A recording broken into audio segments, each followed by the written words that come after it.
partied often and he sagged his jeans. Sat in the very back of the class so he can nap and dream and fantasize about the girl he was obsessed with, the one who stole his heart and always kept it. Cause ever since the 7th grade she was always standing in his center stage. But every time he tried to talk to her she would just step away.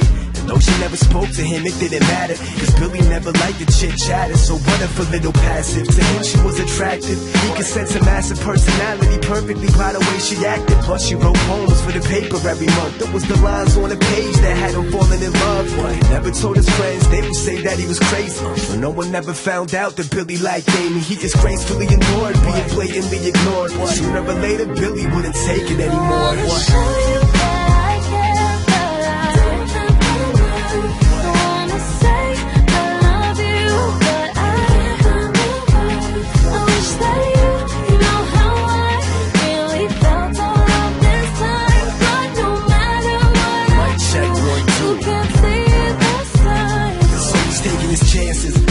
For the wasted advances, sick and tired of never having dates for the dances. If he wanted Amy, he needed to step it up. So one day he stopped her by your locker to confess his love, and he told her that she was beautiful and lit up his sky like Columbus with a compass will get lost in your eyes. But she didn't respond, just gave him a weird look. She tried to give him a shrug when she was carrying your books. That was all that it took. He put himself out there and he got crushed. So he had to run away before the tears rushed. A whole week he locked himself in his apartment, cause he didn't have the strength to face the world so broken hearted. After 7 days of darkness, got a letter in the mail. But before he even looked at it, he let that ship sail. He was too concerned with all the sadness in his life, so instead of a letter opener, he grabbed the kitchen knife.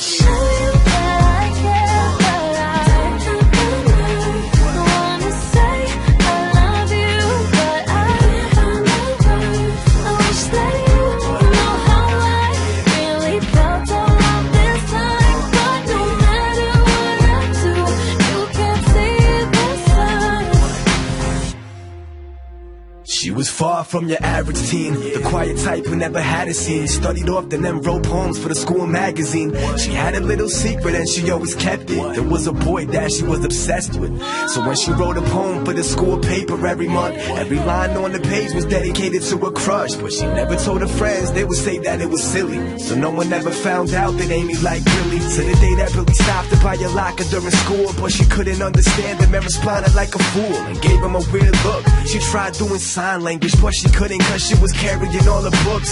See, even though Amy was equally obsessed, she was too embarrassed to tell him that she was born deaf. Avoided him at school, but to make her love known, she would leave him little signs through the lines of her poem. So she sent one to his home after 7 days passed, cause it seemed like Billy wasn't showing up to class. So she's going home confused, trapped in the worst mood, flipping on the TV to a tragic story on the news. What's the picture of the average teen? All it said was this: local teen suicidal with a knife to his wrist. At the scene where he died was a letter never read from a girl named Amy, and it said, I wanna show you that I care, but I don't have the nerve. I wanna say I love you, but I can't find the words. I wish that you know how I really felt all of this time. But no matter what I do, you can't see the signs. yeah.